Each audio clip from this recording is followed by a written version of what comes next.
Some of it was good, and some of it was very awkward. I'm John Rentham with my review of AEW Dark, but we start off on a somber note with a graphic in memory of Brody Lee, who just stunningly, shockingly passed away just a few days prior. Shocked the wrestling world, fans, colleagues, family members, everybody, the outpouring of love and support about the great wrestler, but the even greater man and even greater family man that he was. It's hard to believe that he's gone, guys. It doesn't fucking feel real, and that was emotional. And imagine how emotional tomorrow's Dynamite is going to be, because it's a show booked by his son. They said, hey, honor your dad's legacy. We're going to honor your dad's legacy. He took all his favorite wrestlers and put them in matches, and I can't fucking wait. I'm sorry, I'm trying not to crack here, guys, because it's still really hard to believe that Brody Lee's gone, but it's going to be very, very emotional, and I can't wait to see the kind of tribute that they do to honor the man and the great family man that Brody Lee was. It's hard to say was. As for the show of Dark, 14 matches, just over 2 hours, so a lot of criticisms are going to go to the side. There are going to be a few things I will critique, but I'm going to ease back on some of that stuff, especially when it comes to the Dark Order. I'm just going to say that right now. However I felt about the gimmick, there are bigger things to focus on. So, as for the first match, Vari Morales, who kind of reminded me of Hoovy, versus Rey Fenix with Penta, and I mean as far as Morales' look, his look and his in-ring style. Why do they need to do all the pyro for Phoenix? I mean, I get it. Phoenix and Penta are very, very good, but I don't understand why they need to do the pyro on Dark. Save that for Dynamite. It is what it is. Phoenix is, of course, very good and ended up hitting a twisting muscle buster 1, 2, 3. And then we get Lindsay Snow with a lot of ink and a lot of raw ability versus Penelope Ford with Kip. Penelope's theme kind of reminds me of a beach scene in a late 90s, early 2000s romantic comedy. I don't know why, but it is very catchy and peppy. Starks joins commentary here and then is in a match a little bit later. And then we get the cutter off the ropes, 1, 2, 3. I think that Penelope should do the Fisherwoman's Buster for her finisher, as I think that fits her a lot more, and she gets good height on it, gets a really good bridge, and she has perfected it. The cutter, flipping into the ropes and then flipping back, there's too much room for error, and she does it well, but I think the Fisherwoman's Buster looks a little more natural. So we then get Shawn Dean and Tyson Maddox, who has a great look, by the way. Looks like he's, lived in the gym for a while, and that's a good thing. Both these guys look like athletes. Shawn Dean has gotten shown off a lot on Dark, and hopefully gets featured a little bit more, and I wouldn't mind seeing this Tyson guy back. They took on Silver and Reynolds of the Dark Order, who are good athletes. They are. And they worked a good match here, was what it was. Reynolds pinned Maddox and got the victory. So that was good. Now, obviously, this was recorded before Brody Lee's unfortunate and shocking passing, so there was no mention of that, and I can only imagine how tomorrow's Dynamite's going to be knowing that this, knowing what happened, knowing how close. You see all the posts, those social media posts from the various Dark Order members. Anna Jay, Silver Reynolds, 10, all of them. Brody wanted to impart a lot of wisdom from working and wrestling a whole lot, and you can tell it's going to be really, really emotional. This was a good match for what it was, though. We then get Jasmine Allure versus Anna Jay with Ty Conte, and both these girls are young. They're going to get better. Jasmine, I would like to see her featured on Dark a little bit more. Anna Jay, from the first time I saw her, I knew she was going to be a star, and I think a lot of people saw star potential in her. And in fact, she's, 23? She's got plenty of time to grow. And Ty Conte was there at ringside. She gets featured in the match a little bit later. And, it was what it was. It was a decent women's match, and Anna Jay got the Queen Slayer, the choke, for the victory. So, that was good. Anna Jay carries herself like a star and can be a good heel or a very good babyface. So, I would like to see what they can do with her in 2021. I would like to see her possibly get a championship run, maybe later in the year or something like that. But it is what it is. They got something with Anna Jay. They got something with Ty Conte, and Jasmine Allure, certainly not that bad.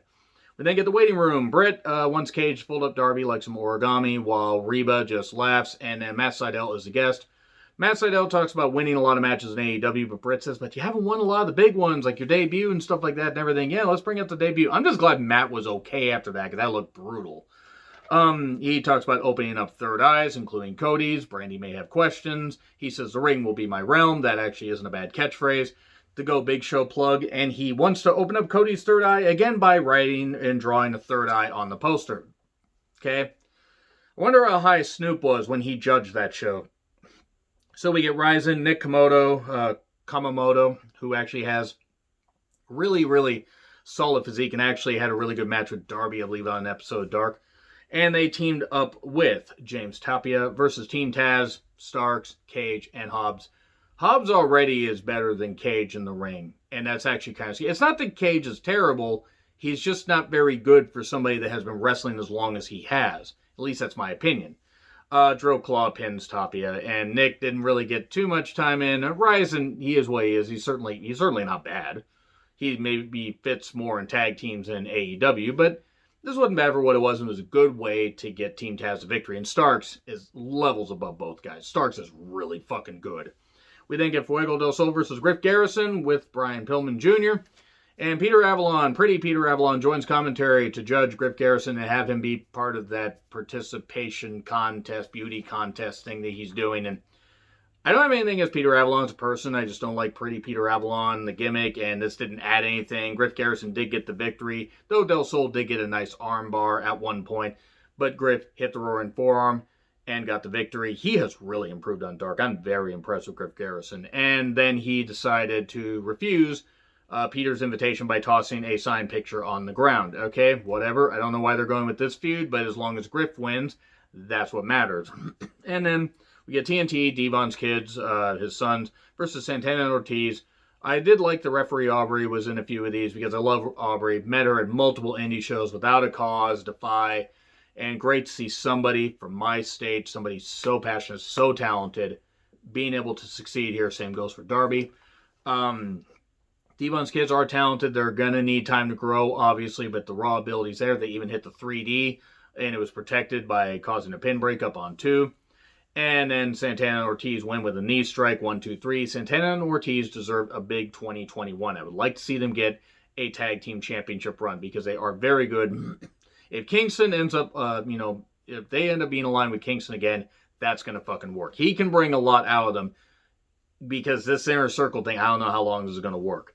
We then get Aaron Solo versus Sammy Guevara, and Sammy was very aggressive. At one point, he just, I swear, need Aaron Solo into next year, and actually I mean 2022, because good God, he just knocked him out with a knee strike. Hit a good dive. Solo came back with a couple stomps, one off the ropes, very nice, but GTH, 1, 2, 3, Sammy cuts a promo. Another win for the good guys, nice Scott Hall reference, one more for the good guys. Talks about, being in wrestling for 10 years, wasn't overnight success, he's going to become championship material. And Ariel Levi and El Cuervo de Puerto Rico, sorry, had to write that down and really look, versus Chaos Project. Nothing against Luther as a person. I don't know Luther as a person, but I don't like the screaming. I don't get why he uses Serpentico as a weapon. I don't mind Serpentico. I just don't think Luther needs to be there. And just, anyway, he ends up winning, covering El Cuervo. This was the match where I started to tune out. And it's nothing even against the other two guys. I hope that Ariel and El Cuervo get invited back and maybe are against better opponents. Serpentico and somebody else, perhaps, because Serpentico can work. Luther can't. We then get Matty Renkowski. I apologize for screwing that. I may just start calling her Matty. Versus Leva Bates. Oh dear. This was awkward. This was really, really awkward. Leva is plugging the Bucks book, their autobiography, and Matty rips it up. I have no doubt that this was a different book that just had the Bucks cover on there. But even if it wasn't, whatever. Leva got attacked after, being shocked by the book being ripped. This wasn't good. I'm sorry. Matty obviously has some potential, and Leva has a nice bubbly personality and some good energy in the ring. And actually can hit some good moves. She has been working for a while. This is just a clash and not very good. Book to the face, small package, 1, 2, 3. Yeah, there was an attempt. Anyway, Danny Limelight versus Matt Sydal. This was very, very good. I encourage you guys to seek this match out, as this was probably the best match on the show. Danny Limelight is very good from New Japan Strong, AEW Dark, Primetime Live. Guy's going to be a huge star. I mean, the guy's already rising up. And Matt Sydal is also very, very good. Really nice guy, too. Got to meet him last year at an indie show around this time. Maybe it's just a couple months, a couple months after a year. But still, really, really nice guy. Well-paced, very good counters. These guys are great on the mat and in the air. And crucifix roll, 1, 2, 3. Sydal gained the victory. Danny Limelight not looking weak, though. Burt Vixen versus Ty Conte with Anna Jay. Well, Ty has improved. Ty, I always screw that up. Vert got in some good shots, and then an arm trap, rolls, pump kick, and then TCO. It was almost like like I thought it was going to be a widow's peak, but then into a knee strike. 1, 2, 3. Ty really has improved. WWE missed out by letting her go, but she has improved dramatically, and I think it's going to shine in AEW. And then we get Royal Money, Baron Black, and Mike Verna versus the Gun Club. Cool. I thought this was the main event. I actually forgot that there was another match, and Colt 45 pins Royal Money. Nothing against the other team. Royal Money, haven't seen him before. Baron Black, been impressed with him. Mike Verna, he got to show off a little bit here. But it was what it was. And then I guess Austin Gunn is upset, and he was yelling about, like, oh, you can't hurt my family or we're going to hurt you. I forget who they're feuding with. Can somebody remind me? Because there's so many feuds going on.